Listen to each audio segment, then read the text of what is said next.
To recap a little bit from last video, let's go over Reliable Data Transfer 3.0. This protocol has a number of different facets to it. It needs to use stop and wait, checksum, sequence numbers, and acknowledgements to keep track of all of the data that's being transferred in an attempt to handle timeouts, retransmissions, and data corruption or losing data. The problem for this is that performance of RDT 3.0 is pretty terrible. If you consider some of the math we went over in the last video, the end result we saw was that the utilization, that is the fraction of time that the sender actually spends sending things, is pretty low relative to the time that gets spent waiting. To illustrate this, take a look at the stop and wait operation of RDT 3.0. Here's a little diagram that shows exactly this protocol in process. At the start here, we have the first packet bit being transmitted at time 0. The last packet bit being transmitted happens at a time that's the length of the package divided by the bandwidth. And so this amount of time is actually not that significant.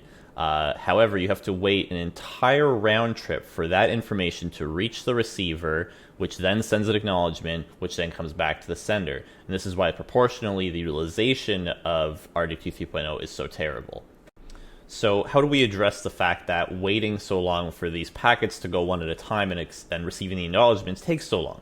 One way to do it is using pipelining protocols. So pipelining is the idea that you allow multiple packets to be in flight at a time, as opposed to just sending one packet, waiting for acknowledgement, then sending the next one. You can send more than one packet at a time and wait to get acknowledgements from each of the ones that's in process. In order to do this, you use a range of sequence numbers that goes up over time. So that way you're not just relying on sequence numbers 0 and 1, but you have, packet number 1, packet number 2, packet number 3, and so on.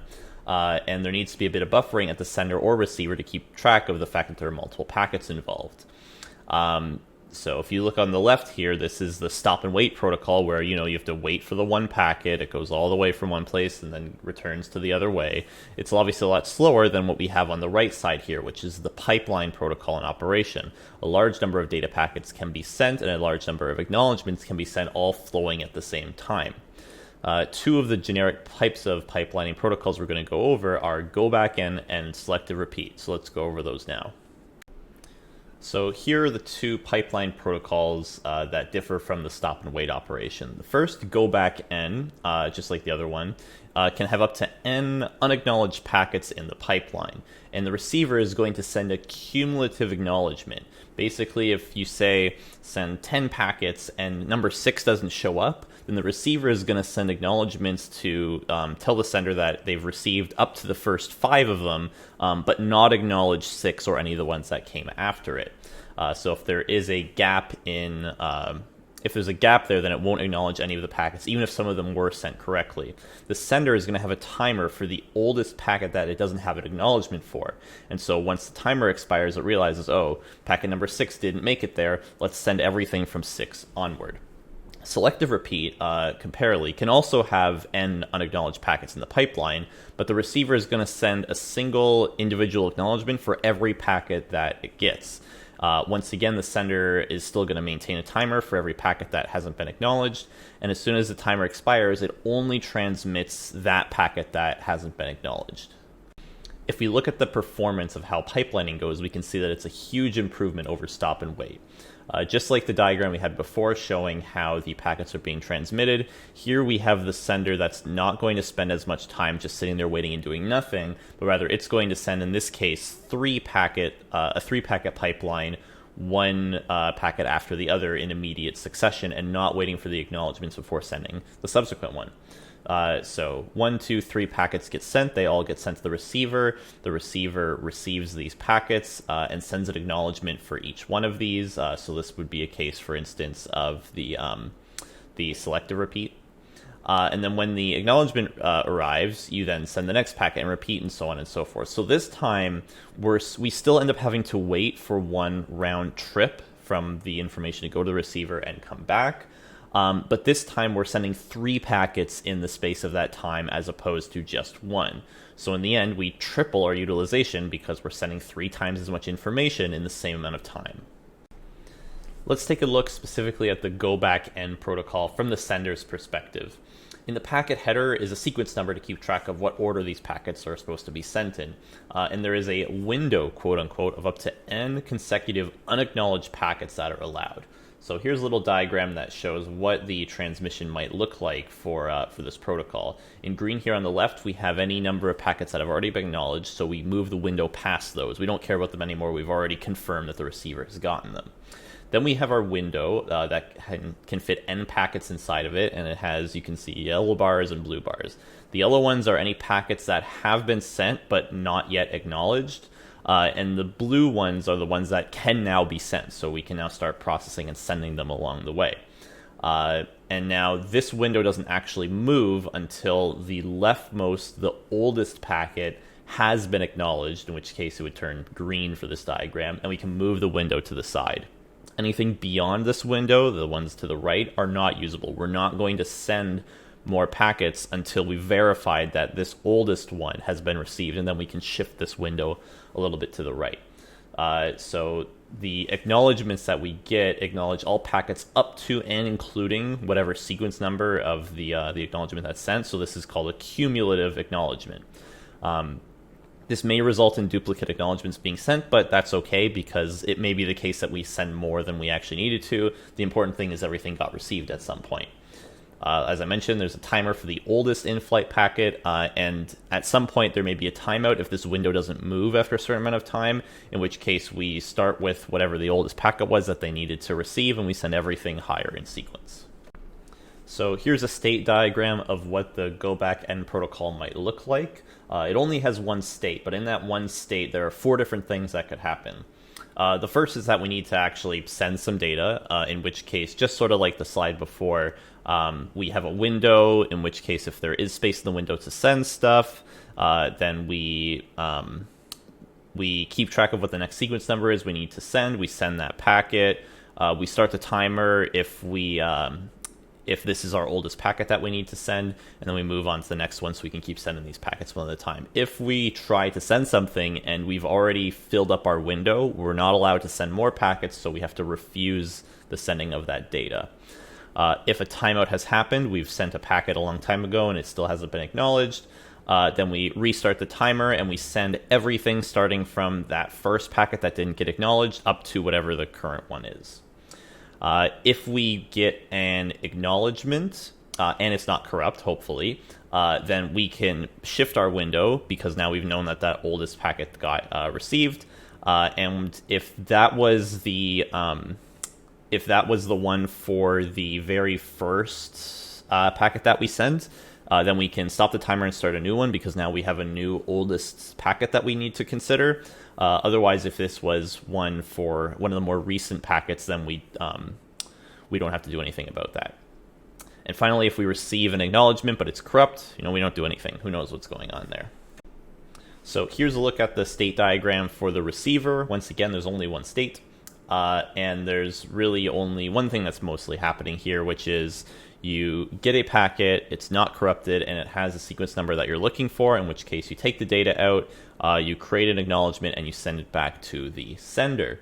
So really the receiver is just doing acknowledgements, and it's only sending the acknowledgements for whatever is the highest sequence number that it's gotten. So if you receive, say, 10 packets numbered 1 to 10, and you were missing number 6, you wouldn't acknowledge that you received number 10. You would just send an acknowledgement to say, I've gotten 1 to 5, but the rest of them, I still need to potentially get duplicates. So this may mean that you generate duplicate acknowledgements at times, but really the only thing that matters is you need to keep track of what's the expected sequence number of the next packet you need to get.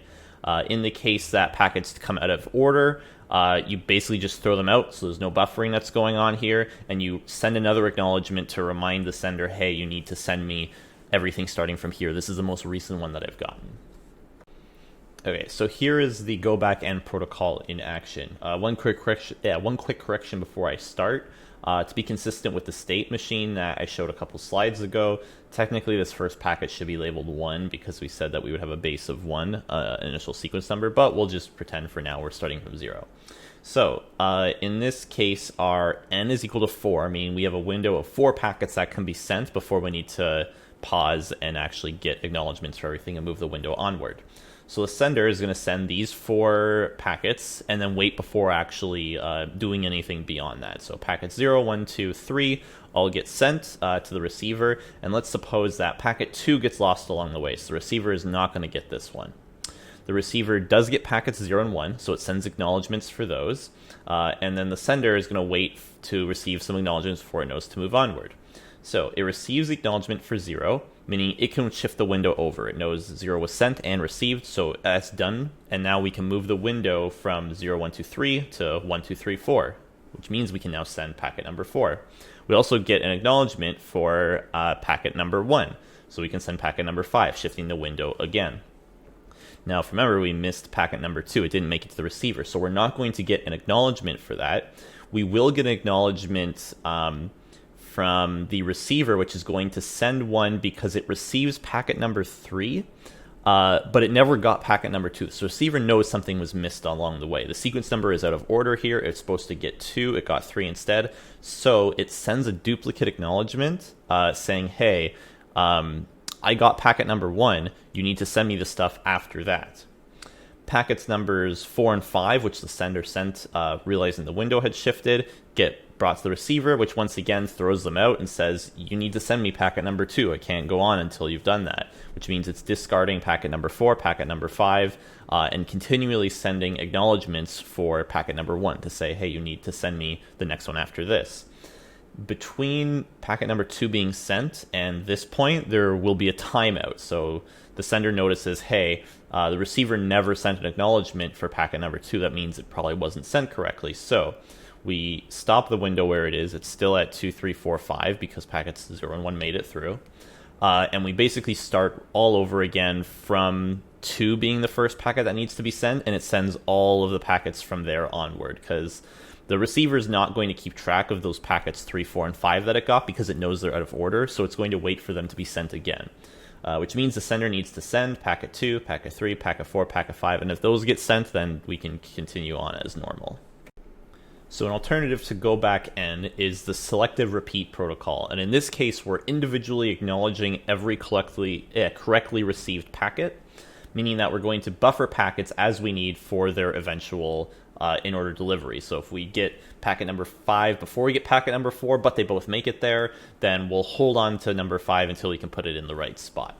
The sender is only going to resend the packets which it didn't get an acknowledgement for. So there's going to be a timer for every single packet to keep track of them to make sure that we're getting them acknowledged. The sender is still going to have a window to say, okay, we can have only n consecutive sequence numbers of packets that we can send, limiting how many packets we're sending without getting acknowledgements. So here's a diagram that represents selective repeat for both the sender at the top and the receiver at the bottom. Here you can see we kind of have the same idea from before with this window size, where everything from the everything inside this window is something that is either ready to be sent, so that's the blue stuff. Green is things that have been acknowledged, and yellow is stuff that was sent but not acknowledged. And unlike the diagram from before, we don't need to necessarily have everything in order here. You can see some of the packets that have been acknowledged aren't necessarily the first ones in the window. Down in the receiver side, we have a window here as well, which is supposed to match up in a sense, where the pink or magenta bars represent packets that were received and acknowledgements were sent, but they're just out of order, and so we'll have to put them on later. Blue is any of the expected places that these packets should be sent to. And then gray here represents packets that are expected but haven't been received yet. So you can see here that these line up in a sense. So this yellow one lines up to this gray one here, meaning that this packet was sent but hasn't been acknowledged. These two green ones here were sent, but they're just out of order. And so you can shift the window as you need to, just to make sure that eventually at some point you'll be able to send all of these packets and they'll be put into the right order. And the window never gets any bigger than n. It's always the size of n. Here's a brief overview of the behavior of selected repeat. On this slide, lowercase n refers to the current packet, uppercase n refers to the size of the window, just so there's no confusion.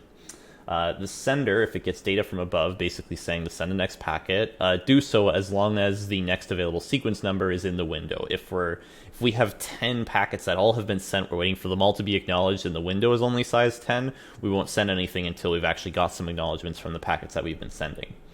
If there's a timeout for whatever the packet is that we're currently considering, then you need to resend that packet and restart the timer. If we get an acknowledgement and that acknowledgement happens to be within the window that we're currently looking at, then we mark that packet as being received. If that happens to be the smallest of the unacknowledged packets, so the one that came first basically, then we can advance the window over and keep moving along our sequence of packets that we need to send. If we got an acknowledgement for something that's in the middle of the window, we need to keep it where it is because we still need to consider, well, what about the first packet that we sent along the way? Meanwhile, the receiver has a window once again from the first packet to the size of the window. If it gets one of the packets that fits it in its window, then send an acknowledgement for it. If it's an out of order packet, then it gets buffered. If it's in order, then it just gets delivered directly to the application. Also, if there are other packets that have been buffered but now fit in the right order, those get delivered at this time as well, and we advance the window to whatever is the next packet that needs to be received. If a packet is received and it's outside of the window, then it just gets an acknowledgement to say, hey, okay, we've received this already. This may just be a duplicate acknowledgement that needs to be sent, but the sender needs to get this acknowledgement to know it can move its window along. And if anything else happens, then we just ignore it. So here's the selective repeat protocol in action. Here we have, once again, a sender window that has n equals 4, so 4 packets can be sent at a time. Just like with go back n, the sender is going to send packets 0, 1, 2, 3, and wait to see what happens with the receiver. Let's suppose, just like the other example, we lose packet 2 along the way. Here are some of the differences between selective repeat and go back n. The receiver, just like before, sends acknowledgements for packets 0 and 1. However, it's going to buffer the packets that it gets out of order. So packet number 3, packet number 4, packet number 5 are all out of order because packet number 2 was not received. So they all get buffered and stored to be delivered later on. Eventually, the timer is going to run out. And also along the way, the sender is going to get an acknowledgement that the receiver got packet number 3. And it's going to keep track of this so that it doesn't have to send packet number 3 again. When packet number 2 times out for the sender, it's going to send packet number 2 again and receive acknowledgements that 4 and 5 were received. Once the receiver gets packet number 2 and can send an acknowledgement for it, it also can deliver packets 2, 3, 4, and 5 because it's been buffering 3, 4, and 5 and now has 2 that it can fit all into the right order. So what happens when ACK number 2 arrives? Basically, this window is going to shift far over because everything in this window has now been sent and received, so we can now move on to sending packets 6, 7, and 8. Next, we'll talk a bit about Transmission Control Protocol, or commonly known TCP, which is a connection-oriented transport. TCP, as a brief overview, is a point-to-point, pipelined, reliable byte stream of sending data. So here we have one sender, one receiver. There's no message boundaries. Everything is a reliable, in-order stream of data where we can make sure that things are actually being sent and received. It is pipelined, so we need to make sure that we have a window size. We use flow control to make sure we're not overwhelming the receiver by sending too many things at once. Handshaking is involved, which is where we initialize a sender and receiver states to make sure everybody is ready to go, in a sense. And there's full bi-directional data flow in each direction. Here's a brief look at the segment structure for a TCP datagram.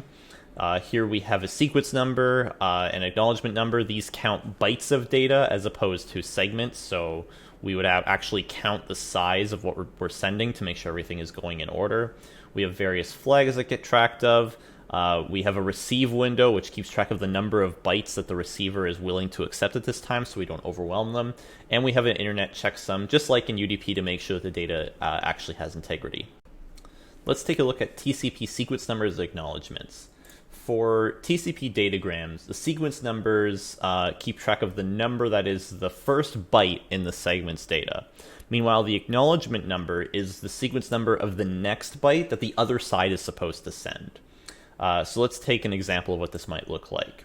Suppose you have a host, just the original host and host B. If the user types C and sends that, The sequence number might be 42, for example, an acknowledgement number of 79, and the data is the letter C. When the acknowledgement is sent from host B back to the original host, the sequence number of that acknowledgement is the acknowledgement number of the original packet, and the acknowledgement number of this echo, this basically acknowledging I've received the C, is the next number that needs to be expected from the sender. So since we got number 42, we have 1 byte of data, it's the C. That means the next packet should start with a sequence number of 43. And then the acknowledgement is one number higher, which is 80 instead of 79. And this is bidirectional communication because they're talking back and forth between each other. Now for TCP, one thing to think about is how do we decide what the timeout value should be? First off, you want it to be longer than the round trip time. That seems kind of obvious, otherwise you don't have enough time to wait for the acknowledgement to come back to you.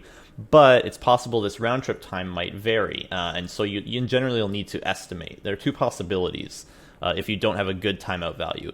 If it's too short, what's going to happen is premature timeouts, which means that you have to resend things that you don't actually need to resend, because if you had just waited a little longer, the packet would have arrived. Alternatively, your TCP timeout value might be too long, in which case your reaction to segment loss might be really slow, and then it takes you more time, once again, to get all the packets from one place to the other. The other question is, how do you actually estimate this round trip time? One way to do it is using a sample RTT. So you measure the time from segment transmission until the receipt, ignoring retransmissions, which means there probably will be some variance in what the sample round trip time happens to be.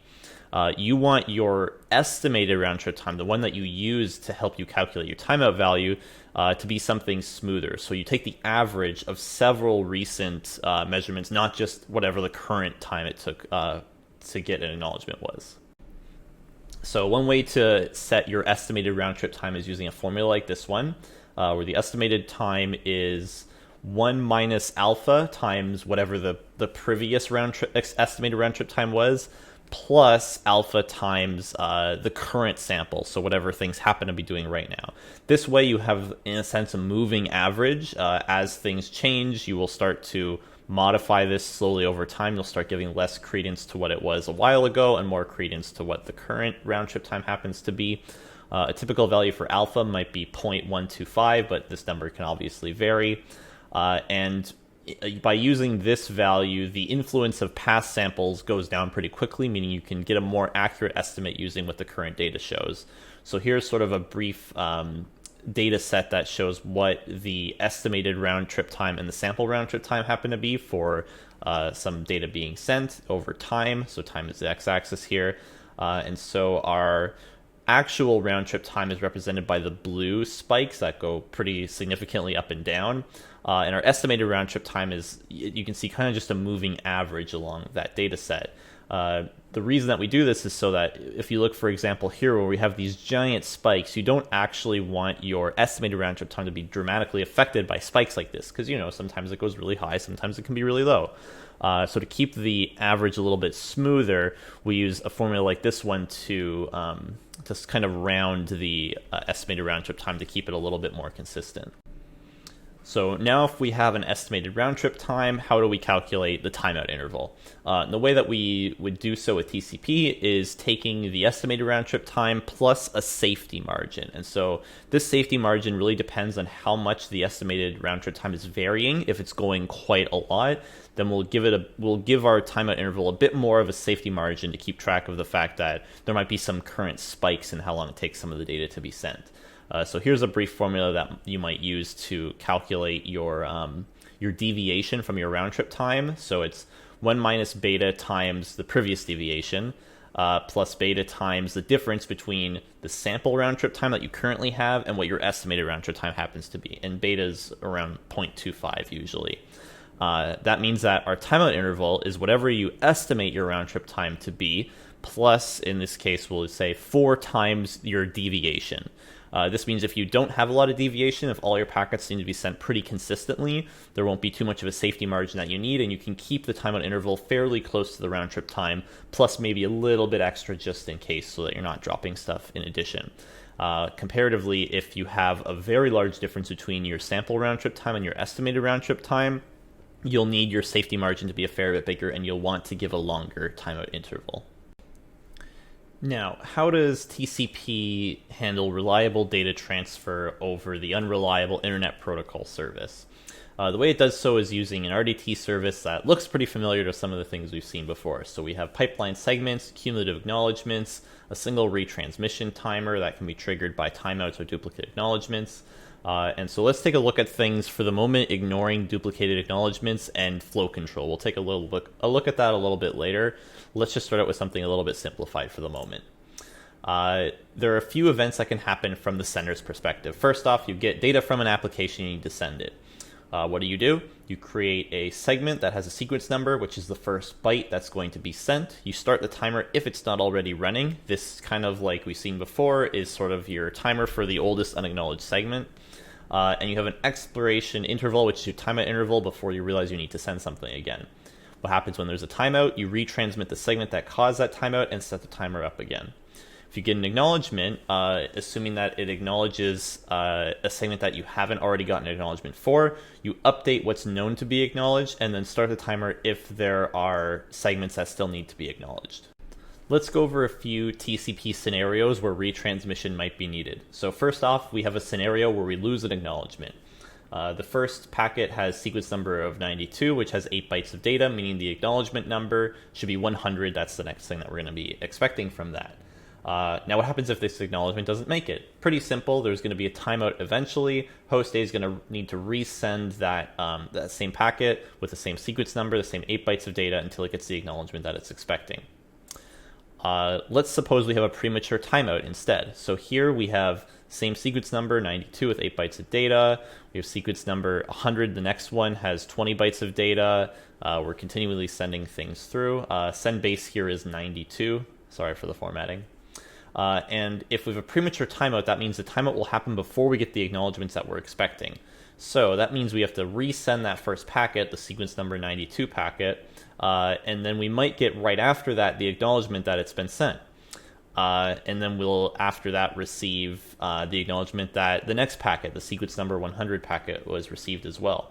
This means that host A doesn't need to send anything anymore. It knows that these 2 packets were received, even though the one it just sent, we're still waiting for a packet. And then host A is going to get another acknowledgement that once again has an acknowledgement number of 120. It already got the same acknowledgement number before, meaning that once it receives this other one, it knows that, oh, okay, everything is normal. We can continue sending stuff from here on. Now, what about the case for cumulative acknowledgements? Here we once again are sending sequence number 92 and sequence number 100, one after the other.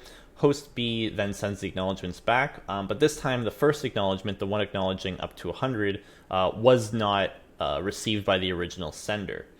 However, at some point it's going to get the acknowledgement number 120. What this means is that host A knows, even though it didn't get an acknowledgement for this first packet that was sent, because this is a cumulative acknowledgement, it knows that host B received everything up to byte number 120. And this means that as soon as it gets this acknowledgement, even though the timeout period hasn't passed, it knows it can continue sending stuff starting from 120 and going forward. Here's a brief summary of ACK generation for TCP, looking at the events at the receiver and what the receiver is supposed to do. So suppose the receiver gets an in-order segment with the expected sequence number. Everything up to that is already been acknowledgement, so everything is all right. What it's then going to do is delay an acknowledgement, wait up to 500 milliseconds to see if there's another segment. If there is no other segment, you send an acknowledgement. But it's possible you might get more segments along the way, in which case you don't really need to send as like a maximum number of acknowledgements. You just need to send the largest one to show because everything is cumulative. So if you get an arrival of in-order segments with the expected sequence number and you're delaying the acknowledgement from before, you then send a cumulative acknowledgement acting both of the in-order segments. Suppose the receiver gets an out-of-order segment, a higher than expected sequence number, which means that there's a gap somewhere. What it then does is immediately send a duplicate acknowledgement, basically telling the sender, hey, I missed something along the way. Here's the sequence number of the next byte that you need to send me because I'm missing this part. Finally, what if we get a segment that partially or completely fills the gap? Then we immediately send an acknowledgement provided the segment starts at the lower end of the gap, not the higher end. Now, when it comes to TCP timeout periods, sometimes they can be very long, which means that there's a long delay before you resend a lost packet if you have to wait the entire timeout period for that to happen. A way around this is to detect that there are lost segments from the sender side by looking at duplicate acknowledgements. Many times the sender will send a lot of segments back to back, and if something is lost along the way, every time one of those segments gets sent, the receiver is going to send duplicate acknowledgements all saying, hey, I'm missing this one, I'm still missing this one, I'm still missing it, which brings us to TCP fast retransmit. In other words, if the sender gets 3 acknowledgements for the same data, which is called a triple duplicate acknowledgement, you resend the unacknowledged segment with the smallest sequence number, because it's very likely that this means the unacknowledged segment was lost. It's probably not just delayed along the way. You probably just straight up didn't get the packet. So don't bother waiting for the timeout. Just send it right now. So here's a look at TCP fast retransmit in action. Here we have host A is sending its packets. We got sequence number 92 again with 8 bytes, sequence number 100 with 20 bytes, and sequence number 100 gets lost along the way. The host doesn't get it. So the host B sends an acknowledgement that it got number 92 and it's waiting for 100. Host A is continually sending more data after this, not the one that was missing, but sequence number 120 and whatever on and so forth. As it's sending this additional data, host B is sending continual acknowledgements. Hey, I'm still waiting for 100, still waiting for 100, still waiting for 100. Once host A gets a triple duplicate acknowledgement, it realizes, okay, let's not wait for this whole timeout period to go by. Let's just send sequence number 100 once again, because that probably got lost. And this saves you some time as opposed to needing to wait for the whole timeout period to happen before retransmitting. Now let's dive into TCP flow control. In general, applications may be taking data away from the transport layer slower than the transport layer is actually getting data, or the sender is sending the data. This is why flow control is so important, which in other words is the receiver controlling the sender and making sure the sender isn't sending so many packets that the receiver's buffer here, which is storing data before the application can actually take it and use it, preventing the sender from transmitting too much too fast. Because if you're sending too much too fast, this buffer is going to get overflowed. You're going to lose data. That's a huge problem. We want to limit how much can actually come in from the sender by restricting the speed at which they're sending things. So how does flow control happen? The receiver advertises how much buffer space is available by including a receiver window value in the TCP header of the segments that it sends to the sender. So this way the sender gets some information about how much it's actually allowed to send before it needs to stop. So here we have the receiver buffer. That's the entire space of this data that can be used to temporarily store information. Typically this defaults to 4096 bytes, but it can be set via socket options. Many operating systems auto-adjust this receiver buffer as well. The sender limits how much that it can have unacknowledged in flight to the receiver window. So that's how much space is free in the buffer and isn't currently already being used by something else. This guarantees that the buffer won't overflow. Now let's talk about connection management for TCP, and specifically handshakes. Before exchanging data, senders and receivers in TCP need to establish a connection, knowing that the other person is actually there and wants to talk. This means you usually need to agree on some parameters, things like what's the state that you're currently in, what's the sequence numbers that we're working with right now, what's the buffer size that we need, and all of this needs to be agreed on before you can actually start sending any of the data. Now, one way to establish a connection is a two-way handshake. So Alice would say to Bob, let's talk, and Bob says okay, and you've established a connection here. Just like a client would say to a server, I want to request a connection, and I'm labeled X, and the server says, okay, I acknowledge a connection from X. Will this two-way handshake always work in the network? Not necessarily. Here's some failure scenarios for a two-way handshake. Suppose your client requests a connection, and the server acknowledges it. But then eventually the client is going to terminate, the server is going to forget the client, everything seems to be okay. However, if the timeout is a little too short for the client, it may retransmit that request for a connection.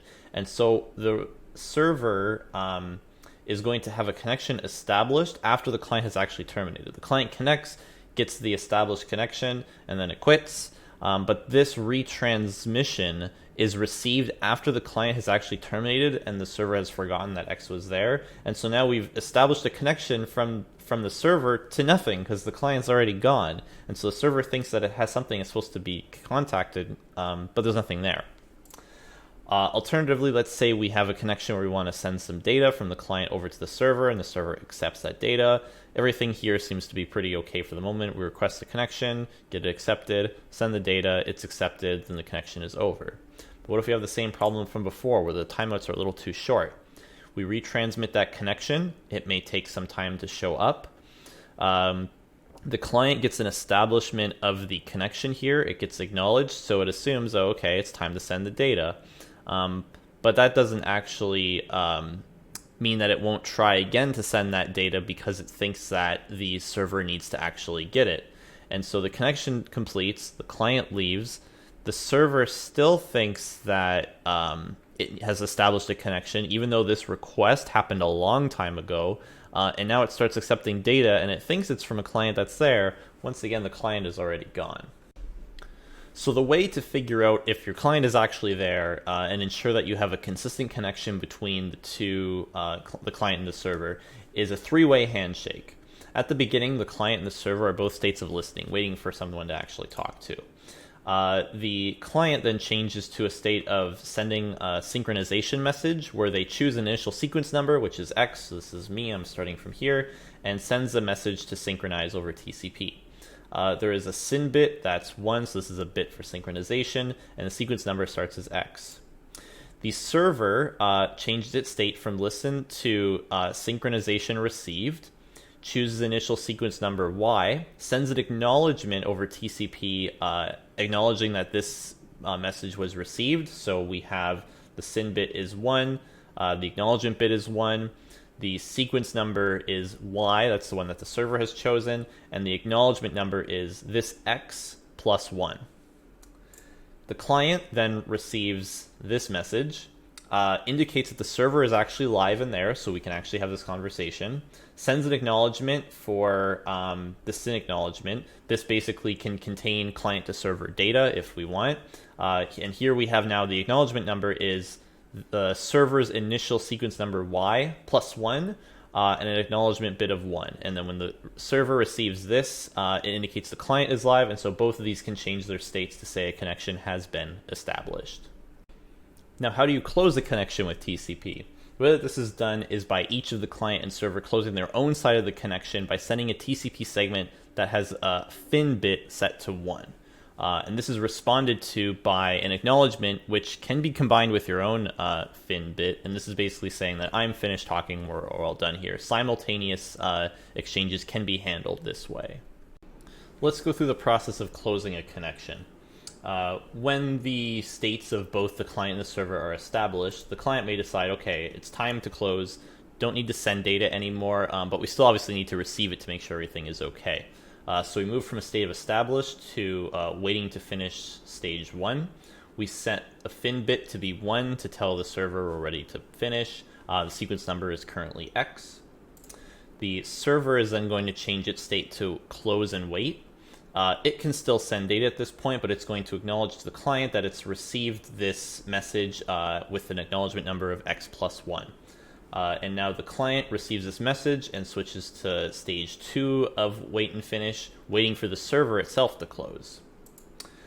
Eventually, the server then switches its state to last acknowledgement, where it sends its own message that has the FIN bit set to 1 and the sequence number is set to Y. It can no longer send data at this point, and the client moves to a state of timed wait, where it waits for 2 times the segment lifetime in terms of time, and then sends a final acknowledgement to the server with the acknowledgement number being Y plus 1 and the ACK bit set to 1 saying it's an acknowledgement. Now we've already looked at flow control, but let's talk a little bit about congestion control. Now, congestion informally is when too many sources are sending too much data too fast for the network to handle. This is different from flow control. We're not just talking about one sender sending too many things to one receiver, but rather the network itself is not able to handle the amount of data that's actually being sent. This can manifest in packets being lost because of buffer overflow at the routers. It could result in long delays, and this is a major, major problem. Let's take a look at the costs and causes of congestion. In this scenario, we have 2 senders and 2 receivers, so senders over here, receivers over here. We have one router that has infinite buffers, or at least a large enough number that we don't have to care too much, but the output link capacity is R with no retransmission. In this scenario, the maximum per connection throughput is R over 2. We have to split it between the 2 senders and the 2 receivers. As our arrival rate, that's represented by lambda in here, approaches that R over 2, the delay gets larger and larger. We have a lot of congestion because we can only handle our total capacity through our link, which means that as the number gets closer and closer, the delay gets bigger and bigger, and that causes our performance to suffer. So let's see how TCP manages congestion control. The way it does so is using something called additive increase multiplicative decrease. The idea here is that the sender increases the rate at which it's transmitting, which is the window size, probing for as much usable bandwidth as is available until a loss actually occurs. So the additive increase part here comes from increasing the window by 1 MSS every RTT until loss is detected. And you cut this window in half after every loss. That's the multiplicative decrease. So you can see here kind of what happens here. And here MSS is maximum segment size, CWND is congestion window, so it's the number of unacknowledged bytes that you're allowed to have from the sender side. So here's a little graph that shows how this works. You additively increase the window size until there's a loss. And when there's a loss, you take whatever the window size, you just cut it straight in half. Then you keep increasing the window size. There's a loss, you cut that in half, and so on and so forth. You can kind of see this zigzaggy line down here, and you can call it sawtooth behavior as you're probing for bandwidth, trying to maximize how big this window can be to send as much as possible. So what are the details of congestion control here? Here you can see a very familiar looking diagram at this point where we have our congestion window. So this is the window of what we're able to send. The green stuff here is everything we've already had sent and acknowledged. Everything yellow has been sent but not acknowledged. And blue is stuff that we're still able to send. Here the sender is limiting their transmission by taking the minimum of this congestion window and the receiver window, that is how much free space is still available at the receiver, and using that to limit how much can actually be sent. Congestion window is a dynamic function of the perceived network congestion, meaning that as we tell the network, as we figure out that the network is more congested, we can reduce the window as necessary. So the TCP sending rate roughly allows us to send a number of bytes equal to the size of our congestion window, wait the round trip time for more acknowledgements, and then continually send more bytes. So it's a proportional to the ratio of the window size over the round trip time in terms of bytes per second. Now, another way that congestion control is handled is with something called TCP slow start. Here is the idea. When the connection starts out, you are increasing the rate exponentially until the first loss actually occurs. So at the very beginning, your congestion window is just one segment, really. And you double this congestion window every round trip. So at the beginning, we send 1 segment, then we send 2, then we send 4. And so as we get more and more acknowledgements, we can increment the size of the congestion window. And so in general, the initial rate, which is really slow, 1 segment at a time, not super great, but it'll ramp up exponentially fast to allow us to get to a reasonable pace. Now in TCP, what do we do when we detect and need to react to the fact that there is a loss? And we usually indicate these by timeout, where in this case the congestion window is sent back to 1 maximum segment size, and then we once again go back into slow start, where we exponentially grow our window size back to a threshold and then grow it linearly from there. Now, TCP Reno looks at the way that loss is indicated by 3 duplicate acts, meaning that this indicates the network can handle some segments. So instead of just reducing our congestion window back to 1, we just cut the congestion window in half and then grow it back linearly. An alternative approach is an older, considered less effective approach, TCP Tahoe, which always sets the congestion window to 1, whether it's timeout or 3 duplicate acts. So depending on which of these two approaches you're using, you'll see different responses to what happens when there are triple duplicates. And so you want to make sure that you're aware of the difference between TCP Reno, where we cut in half the congestion window from triple duplicates, versus TCP Tahoe, which always sets congestion to 1 when there is a problem. TCP Reno will still set the congestion window back to 1 if there is a timeout, but it behaves differently for 3 duplicates. Now, when do we decide to switch out from the slow start exponential increase to just a linear addition? And the answer to this is when the congestion window reaches 1/2 of what the value was before a timeout actually happened. So here we have a variable called ss_thresh. And so when there is an event where there's a loss, this ss_thresh is set to half of the congestion window just before the loss event. So let's suppose here we have TCP Tahoe or Reno going on. We have our slow start up to here. Then when we hit this threshold, we start going up linearly. Then let's suppose right here there's a loss. Here is where there's going to be a difference between these two approaches, where Reno is the black line and Tahoe is the blue line. Because in this case we can see this is probably a triple duplicate acknowledgement, TCP Reno cuts just down to halfway what it was before, which is where the ss_thresh line is, while TCP Tahoe will cut all the way down back to a maximum segment size of 1. When it's down here, we'll once again have the slow start, back up to the threshold, then linear increase, whereas TCP Reno will just cut down, and because it's already above this threshold, it will go back to linear increase. When we look at TCP throughput, we can look at the average as a function of the window size and the round trip time. So here we're ignoring slow start, and we always assume that there's data that we can actually be sending. This means that the window size, where the loss occurs, for instance, generally is going to vary from whatever that number is to half of it, which means on average the window size is 3/4 of whatever the largest window size is. And thus the average throughput is 3/4 of that original window size where the losses happen per round trip time. So 3/4 W over RTT is our average throughput in bytes per second. Now, something that we want to aspire to with TCP is the idea of fairness. And our goal here is that if we have some number K TCP sessions that are all going at the same time, sharing the same bottleneck link of bandwidth, which has a bandwidth of R, each one should have an average rate of R over K, because there's K of them, and they should all have an equal share. Now, how do we actually make sure that that's the case? Well, it turns out that TCP is fair because of the way it works with additive increase and multiplicative decrease. The additive increase gives us a slope of 1 as throughput increases, and multiplicative decrease decreases throughput proportionally. So here you can see the ratio of connection 1 versus connection 2, and we kind of want to reach this middle line here where we have an equal share of the bandwidth. So let's say at the beginning here we have congestion avoidance, so we're having our additive increase here. Then as there's a loss, we decrease the window by a factor of 2. We once again have additive increase, and so you can kind of see that there's this pattern here where the rate at which the bandwidth is being used by connection 1 is becoming more and more even and fair with what connection 2 is doing.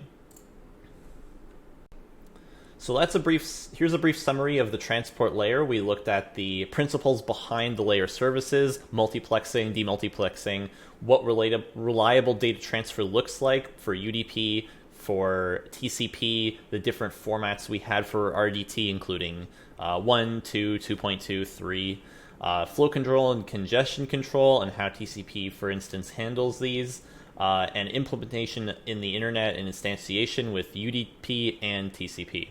Next up, we'll be looking at leaving the network edge. So we're going past application and transport layers into the core of the network at the network layer. And the next 2 chapters are going to be on the data plane and control plane of the network layer.